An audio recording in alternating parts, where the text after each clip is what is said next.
شما برنامه خبری رادیو زوجی رو تماشا دارید. خواننده 17 ساله مکتبی نویه رشت که همراه یک مرد 38 ساله با قصد ازدواج رفته بود به نزد پدر و مادرش برگشته است. مقامات میگویند دختر نابالغ اعتراف کرده است که فریب خورده است. بیشتر از یک ماه این دختر در اینترنت نوآبادی نویه رشت نگهداری میشد.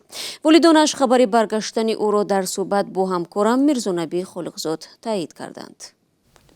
درود بر شما. خب چگونه این دختر که از صحبت با والدانش حتی حذر میکرد به نزدشون برگشته است؟ بله شهلا، طور مسئول محل همین دیه میگوید پس از 1 ماه و 5 روز این دختر یا خود طالبه همین مکتب با اظهار پشیمانی به نزد والدانش برگشته است. این خبر را رئیس محله دیه یشم و هم مادر و برادرش تایید کردند. رئیس محله در صحبت به ما گفت که بعد فهمانیدن ظرافت‌های اخلاقی این دختر گفته است که فریب خورده است و اظهار پشیمانی نموده خواهش برگشتن به نزد والدانش کرده است. وی گفت دادستانی ناحیه هم که به این قضیه مشغول بود و این دختر گفته است که حتما به نزد والدانش برگردد. رئیس محله میگوید با این مرد 38 ساله هم صحبت کرده است و گفته است که اگر واقعا با این دختر میخواهد ازدواج کند خواستگار فرستد. حالا این دختر در نزد مادرش و انتظار میرود در روزهای نزدیک به مکتب به تحصیلش ادامه دهد. خب چون از آن مرد یادآور شدید، خود آن مرد و یا نزدیکانش درباره این قضیه چیزی میگویند؟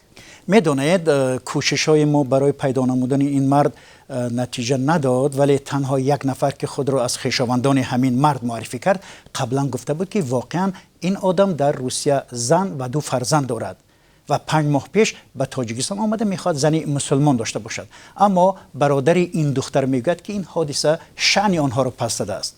طور والدان این دختر میگن احتمال این مرد وعده خانه و سفر به روسیه کرده است و دلش را گرم کرده است. این عمل از روی شریعت نیست، او طلب مکتب است، باید درس خواند، گفت مادر این دختر.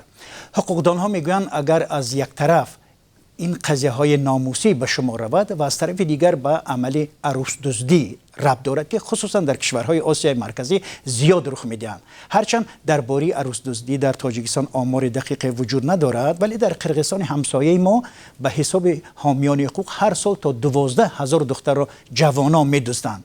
عادتا در چنین حالت در تاجیکستان در نهایت والدین با ازدواج دخترشون با مردی که همراهش رفته است راضی میشوند و با گذشت سال با این حادثه مراسا میکنند.